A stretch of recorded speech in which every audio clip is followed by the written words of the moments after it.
कळलं शेतकऱ्यांना त्याचे निकष कसे असणार ते देण्याचे, कर्जमाफी किंवा जे नुकसान भरपाई देण्याचे?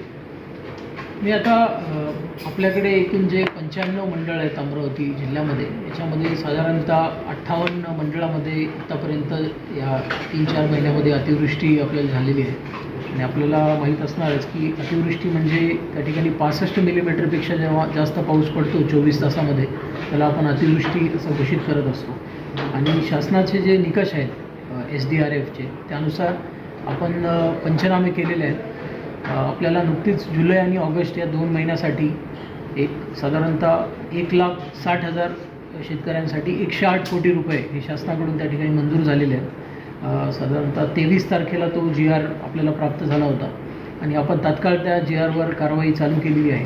याच्यामध्ये कारवाई म्हणजे जे 1,68,000 आपले शेतकरी बांधव आहेत यांच्या याद्या तयार करणे आणि त्या पोर्टलवर त्या अपलोड करणे. तर आज माझ्याकडे जे दुपारी मी आढावा घेतला होता, तर साधारणतः 1,60,000 पैकी आम्ही 1,10,000पर्यंत याद्या ह्या अपलोड केलेल्या आहेत. उर्वरित पण याद्या 1-2-3 दिवसामध्ये आमच्या अपलोड होतील. आणि त्याच्यानंतर मग शेतकऱ्यांना त्यांचं जे पंचनाम्यानुसार त्यांना जी मदत आहे, जी 108 कोटी शासनाच्या माध्यमातून आपल्याला मिळालेली आहे, ती त्यांच्या खात्यावर वर्ग होण्यास सुरुवात होईल.